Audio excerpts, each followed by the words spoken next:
సైతాను గాడి తత్వం ఇదే.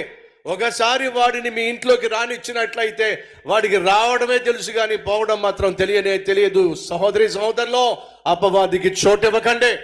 వాడికి సంబంధించింది ఏదైనా సరే నీ ఇంటిలో కానీ నీ ఒంటిలో కానీ ఉన్నట్లయితే వాడు దౌర్జన్యంగా నీ లోపలికి వచ్చేస్తాడు, నీ జీవితంలోకి వస్తాడు, నీ కుటుంబంలోకి వస్తాడు, నీ ఇంట్లోకి వచ్చాడు అని అంటే తిష్ట వేసేస్తాడు, నిన్ను ఇంట్లోంచి బయటికి తరిమేస్తాడు. ఆ తర్వాత నువ్వు బజార్ను పడాల్సిందే. నీ జీవితము నీ కుటుంబం బజార్ను పడకుండా ఉండాలంటే ఒకే ఒక మార్గం, నీ ఇంటి చుట్టూ ప్రార్థన కంచె వేసుకోవాలి. దేవుని యొక్క కాపుదల భద్రతలో నిన్ను నీ కుటుంబాన్ని కాపాడుకోవాలి. ఒక్క దేవునికి తప్ప, దేవుని సన్నిధికి తప్ప సైతాను దేనికి భయపడే ప్రసక్తి లేదు. ఏ ఇంటిలో యేసు ఉంటాడో ఆ ఇంట్లో సైతాను అడుగు పెట్టే ఛాన్స్ లేదు. ప్రశ్న, ఈరోజు నువ్వు ధైర్యంగా చెప్పగలవా?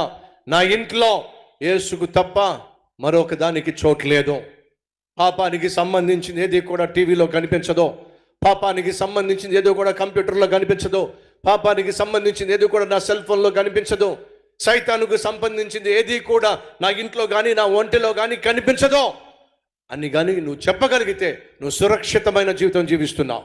అలా కాకుండా ఏదైనా ఒక అవకాశం సైతానికి ఇచ్చినట్లయితే వాడికి ఒక్క అవకాశం ఇస్తే చాలు, వాడు నీ జీవితంలో జ్వరపడతాడు, నీ ఒంటెలో జ్వరపడతాడు, నీ ఇంటిలో జ్వరపడతాడు, నీ బిడ్డల జీవితంతో ఆటలాడతాడు, నిన్ను సర్వనాశనం చేసేంత వరకు ఇంట్లోంచి బయటికి వెళ్ళే ప్రయత్నం చేయడు, ఇంట్లోంచి బయటికి వెళ్ళే ప్రయత్నం చేయడు. అడుగుతున్నా, ఈరోజు ఎందరి ఇళ్లలో సైతాను ఉన్నాడు, ఎందరి ఇళ్లలో సైతాను తిష్ట వేసి ఉన్నాడు.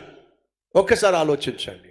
సైతాను గాని ఇంటికి తీసుకొచ్చేసి సైతాను గాని ఇంట్లో ఉండనిచ్చి దేవుని యొక్క ఆశీర్వాదం కావాలి, దేవుని యొక్క సన్నిధి కావాలి అనడం వల్ల ప్రయోజనం లేదు. అసలు సైతాను ఎందుకు నీ ఇంట్లోకి వచ్చాడో దాన్ని బయట పెట్టో.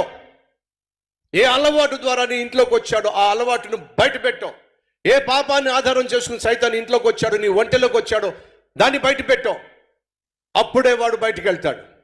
పాపం నీ జీవితంలో పెట్టుకొని, పాపం నీ ఇంట్లో పెట్టుకొని సైతాను బయటికి పోవాలంటే అయ్యే పని కానే కాదు.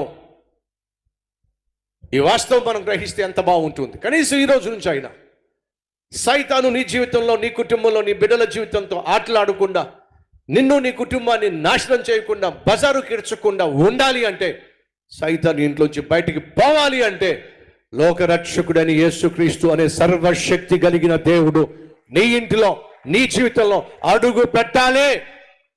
ఆయన లేకుండా నీ ఇంట్లో క్షేమం కానీ, భద్రత కానీ, నీ భవిష్యత్తు భరోసా కానీ దొరకదు.